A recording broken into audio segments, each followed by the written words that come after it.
We welcome you in for a very special Wranglers Roundup as we get ready to introduce you to Coach Ron James. He'll be taking over your Northern Arizona Wranglers for the upcoming 2025 season. Ed, I'm so excited to get Coach James on here, get to know him a little bit better, and talk some Wranglers football with him.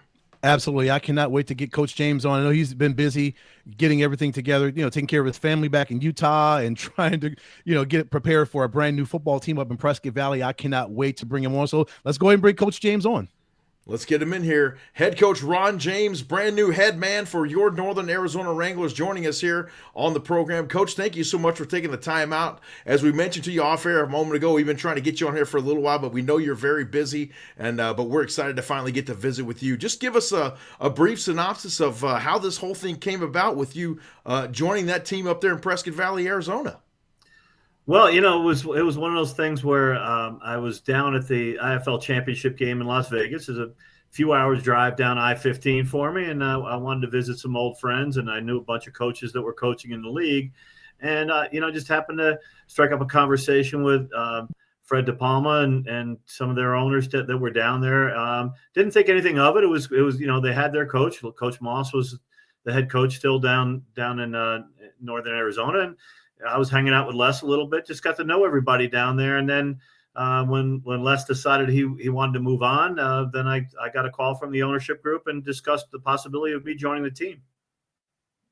Coach, when you looked at the organization from a big macro view, obviously Coach Moss was there, came in his first year, got us a championship back in 2022, and the mantra has been all about success with the Northern Arizona Wranglers, and it's been about that since Coach Moss was there. Do you feel like it's kind of big shoes for you to step into, having to take over for Coach Moss as the head man for Northern Arizona? Well, absolutely. I mean, Coach Moss is a legend in the game, and he's been around it for a long time. I actually knew his dad when he was coaching in the Arena Football League, and so he comes from a strong coaching lineage and did a tremendous job with the team. And so, yeah, they're big shoes to fill. But at the same time, I'm no spring chicken myself. I've been around the game for a long time, and I'm used to building championship level football teams. Coach, you most recently coached at the pro level in Atlantic City with the Blackjacks. Unfortunately, that team was short-lived. What was the experience like there in your last time coaching in the Arena Football League? Well, it was a totally new experience because it was an expansion team. So took over a team that was just getting off the ground. And at the time, we really believed that the Arena Football League would be around for a while. And so I took that opportunity coming off of a season prior being in the Canadian Football League. So you just never know how things are going to turn out in this business. And I was just very fortunate to have the opportunities that I've had. And I'm considering this a very fortunate opportunity as well. Coach, when you come to a new football team, how do you prioritize what you want to start off with? Like from 1 to 100, do you have a list of when you get there from day one, when you got with the Wranglers, what you want to work on first and second and third, how you want to mold and build your football team prior to March 29th when we take on Fisher's Freight? Well, it's a process to be certain, right? So the thing for me has always been about the fit. I want to make sure that I'm getting the right players to come in, to be a part of something, and to have the staff be cohesive, all those things that have to come into play. And, I've been lucky enough that most of the stops I've been to have been rebuilds. And I'm not saying that this is a rebuild. I think Coach Moss had a very talented team last year, but being in those situations in prior years gives me the ideas of how to prioritize putting a roster together and making sure that fit is correct for what we're trying to design as a staff. And every staff's going to be different. I wouldn't pretend to be in the same boat that Coach Moss was in last year, trying to figure out what he was trying to do, because that's not me.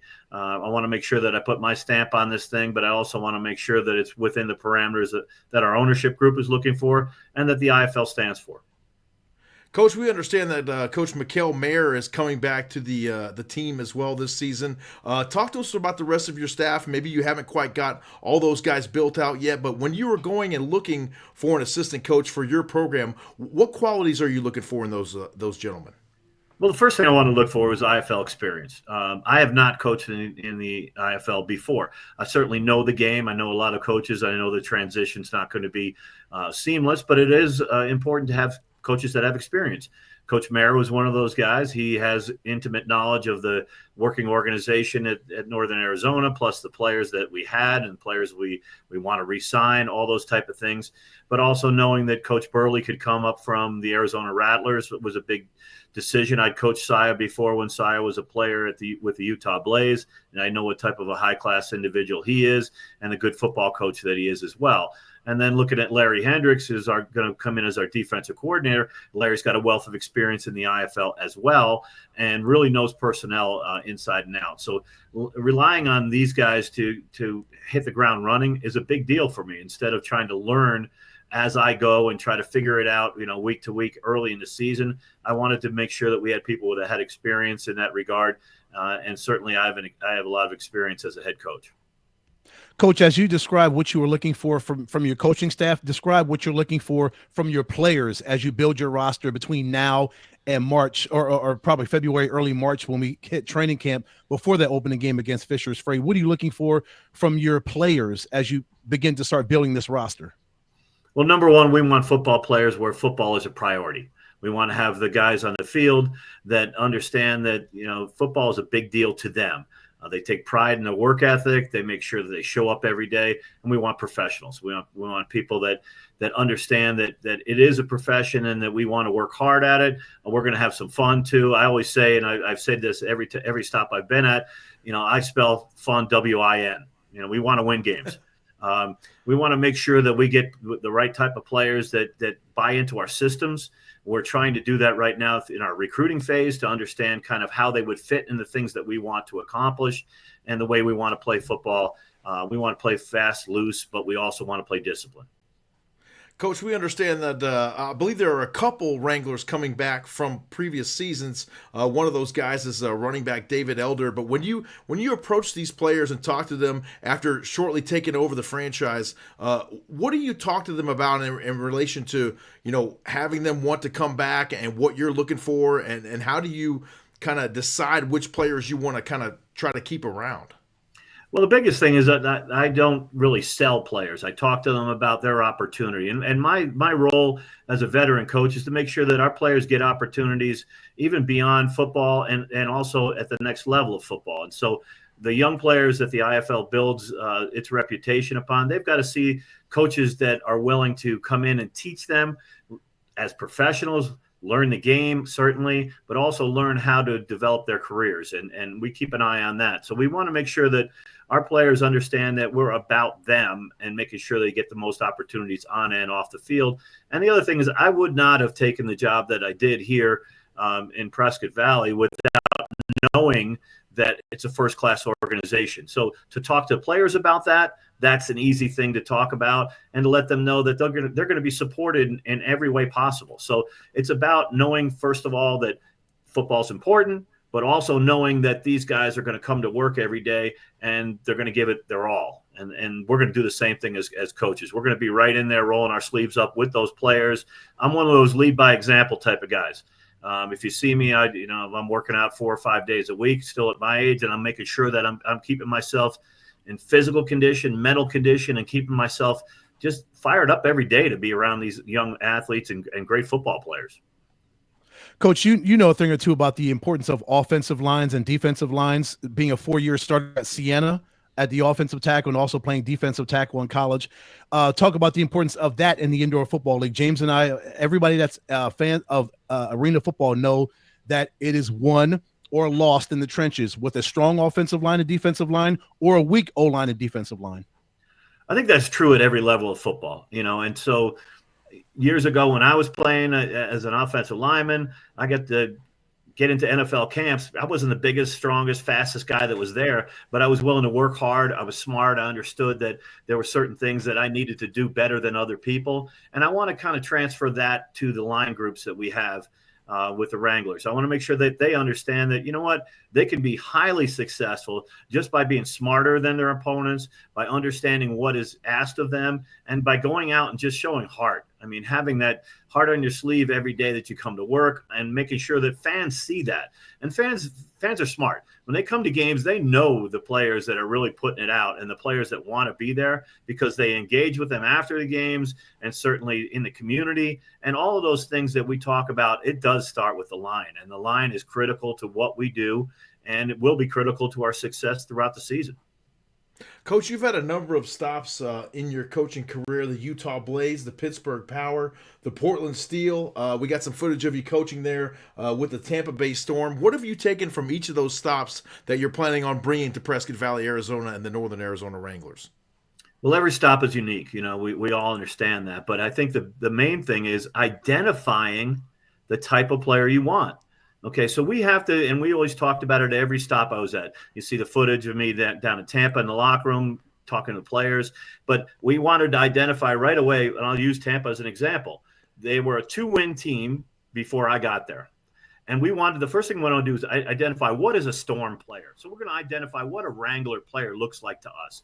What type of qualities do they have? What do we want to do position by position? And how are they going to fit what our needs are? And so we were able in Tampa, for example, to turn a 2-win team into an Arena Bowl contender. So we were the only team in the 33-year history of the Arena Football League to have a 2-win team prior make it to the championship game the next year.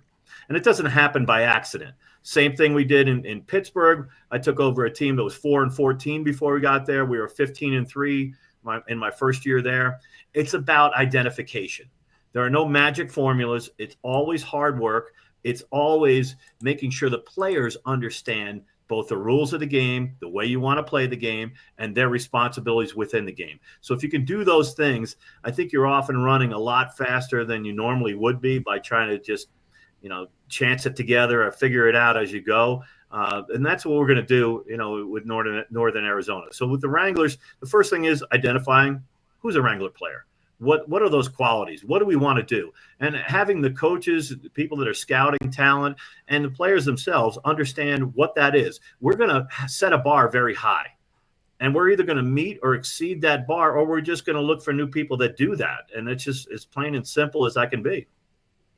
Coach, wanted to ask you about the community service aspect and connecting with the Northern Arizona Wranglers fans up in Prescott Valley, and of course the fans all across the globe that love this organization. It's a fan base up there in Prescott Valley that's growing. They love this football team, and I know they're excited to have you as their head man now. Speak to the fans and let them know the connection and the community service and reaching out to them and how important that is to you to give back to them just as much as they give to you on game days and even beyond game days when you're out in the community and you're out serving the community with you and the players, regardless of where you're going to go this season when you meet the fans. Well, it's a huge part of who we are as professionals, and it has to be. We want a grassroots environment. In other words, we want our community as involved as we are going to be with our community. It has to be a symbiotic relationship. We have to walk hand in hand with the people in our community, show them by action that we care. And it's one of those things I've done everywhere that I've been. For example, we had a Coach for the Cold program. We called Coaches Commandos. We'd go out and hand out coats to the homeless. We'd do different things at different stops that I've been at. And it's not going to be any different in the Prescott Valley. We're going to make sure that we are a part of the community. I really believe this strongly. As a professional, you can't ask for people's money in ticket sales and all those things you have without giving something back. It is not a one-way street. And I think a lot of professional leagues, they may do lip service to it, but at the IFL level, we do the right things. We make sure we're out in the community. We'll do reading programs with kids. We'll make sure that we're out at various functions that matter to our community. And we're going to be a part of it, not just somebody that comes in as a mercenary, looks for the money and leaves in a few months. We're going to be those people that are hanging out for the long haul and making sure that things are done right and that our community is proud of us. And also with that is our walking around with pride of who we are and who we represent. When we're the Northern Arizona Wranglers, we're going to wear our gear where we go to the airport, we get on our buses, when we go out in the community, and we're going to show people that it matters. It's a source of pride for us, and hopefully it'll be a source of pride for our community as well, to know that they've got a team that cares about them and a team that represents them well. Coach, being a two-time All-American lineman at Siena and having a wealth of coaching experience in the outdoor game, What is it that keeps drawing you back to indoor football? Where does that passion lie? Well, it gets in your blood. I mean, I started out my first coaching job in the Arena Football League was with the Albany Firebirds, where I grew up. I grew up in Albany, New York. And having that team really meant so much to the community. And being a member of that community, somebody that grew up in that community, seeing how the fans took to that team and seeing how we were respected and loved by the community was really something that touched me. And I've been coaching.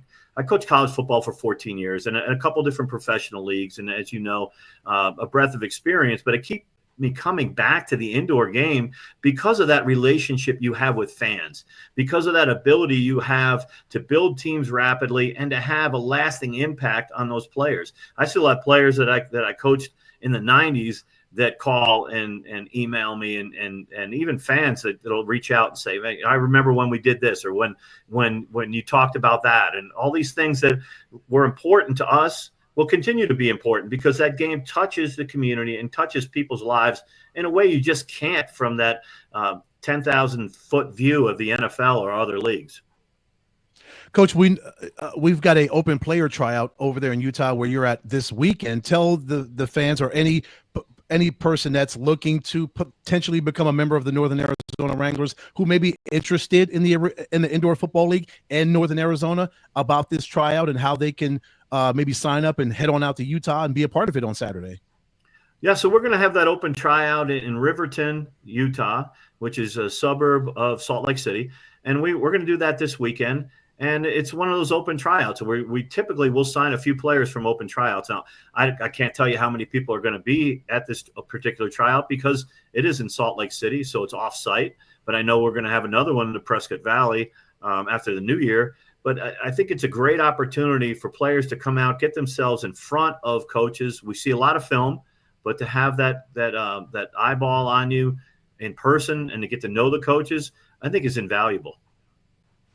Coach, we know you haven't officially started coaching in the IFL yet, but a wealth of experience in the Arena Football League. What do you see the differences between the two leagues being mostly?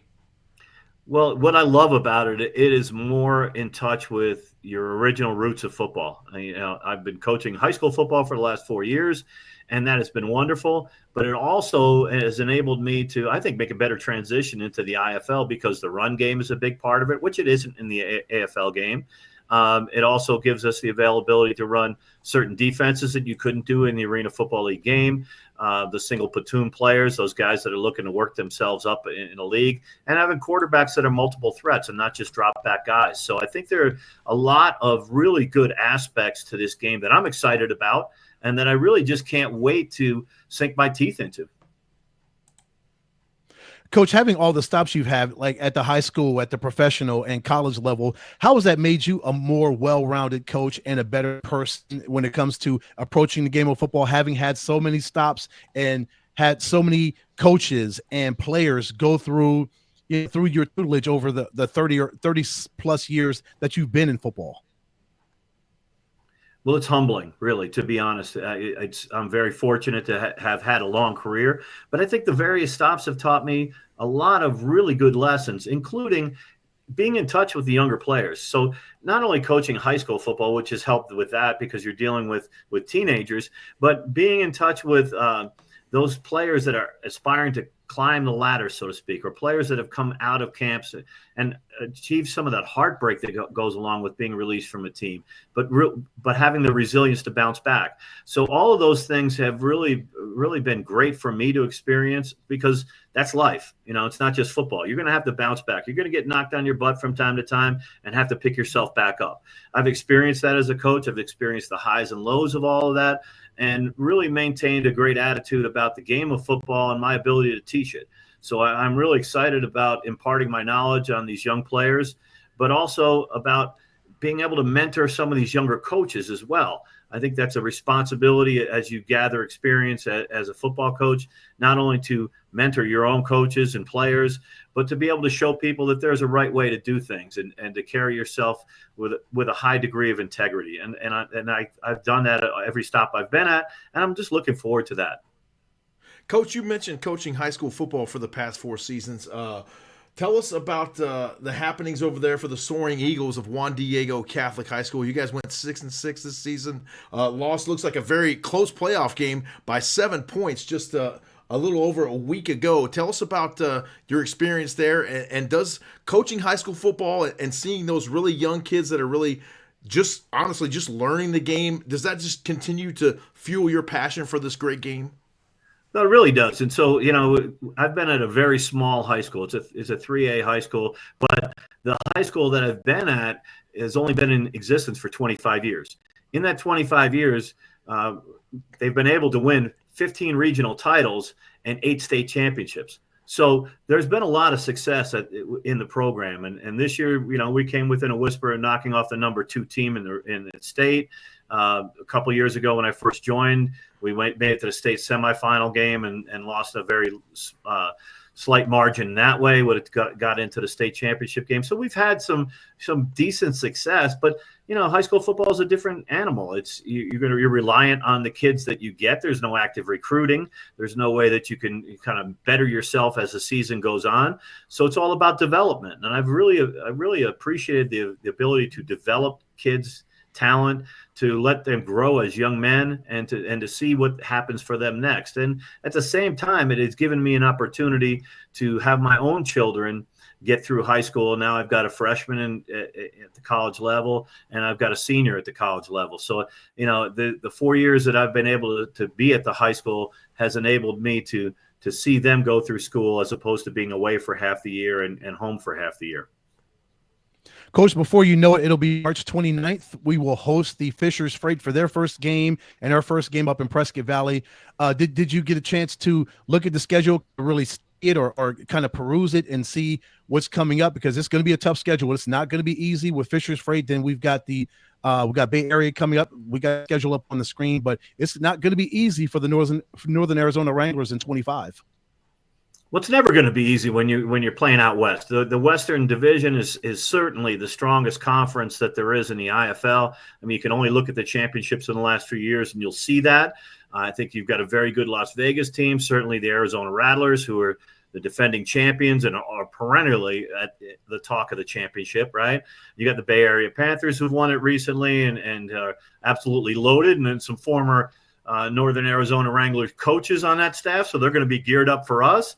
You've got a very good Fishers Freight organization that is getting off and running. That you just look through that whole schedule, and there isn't an easy game, nor should there be. Right, and you've got in-state rivals, with the Sugar Skulls and the Rattlers and us, and I think it's just a testament to how strong the IFL has become and how contentious this whole schedule is going to be, top to bottom. I just can't wait to see how our building is rocking when we play that expansion team, the Fishers Freight, in the opening game. I mean, I just think March 29th is going to be electric. I wish it was tomorrow, but I know there's a lot of building steps going on that we have to get there with, right? But we will take advantage of being in a full 2 weeks before that game opens up. And, we've got an early bye and all those things that go along with it. So we'll have a period of time we can make the assessments off the first game.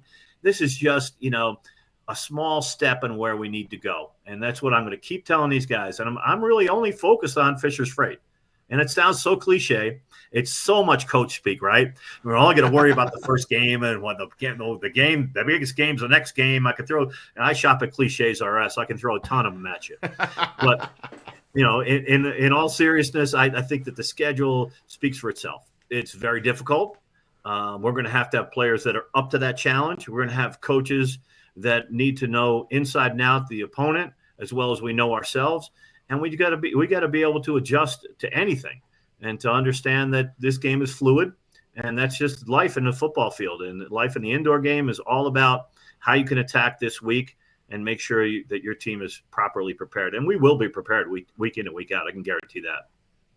Coach, let me assure you that this fan base is passionate about the Northern Arizona Wranglers. Ed and I have been there from day one, and it's such a family atmosphere, not only inside the building, but within the organization as well. My final question to you, when was that moment when you knew that this was the right decision for Coach Ron James? It really came when I was talking with Fred at the championship game. When I talked with Fred DePalma at the championship game, I was like, I just love these people. I mean, they're salt of the earth people. They understand the game of football, but they're passionate about the business that they run and the people that they serve. And so when you see that type of passion come out in an ownership group, when they called me and asked if I wanted to interview for the job, I was like, certainly, let's go. And then when we started talking about the ins and outs of the organization and what it would be like to be in the Prescott Valley, I said, give me the darn papers. Let me sign this thing. I was that excited about it. I want to see these fans be energized. I want to see them be so involved in it that, yeah, they may have some suggestions for me, and that's great for being a fan, right? But I want to have them understand that I hear them. I see what they put into it every week, and they're going to know that I'm very passionate about what I do as well, and that I will always support my organization and my players to the utmost. There is no doubt in my mind that the fans will do the same for us. And so that whole thing has really got me so excited, guys. I just can't wait. I mean, I really want this first game to be happening as quickly as possible. And I know it's going to be on us faster than we think, and there's a lot of steps in between, but this is going to be a special year, and I just can't wait to be a part of it. Head coach of your Northern Arizona Wranglers, Mr. Ron James, joining us here. He's almost as fired up as we are, Ed, for the beginning of the 2025 season. Coach, thank you so much for your time. It's certainly a pleasure getting to know you a little bit better, and we will see you, no doubt, probably after the first of the year up there in Prescott Valley for that tryout session. So thank you for your time tonight, sir, and I look forward to catching up with you again very soon. So much fun to talk with you guys. Thanks a lot. I won't be hard to find when I get in Prescott Valley, so look forward to seeing you. Outstanding. Yes, thank you, sir.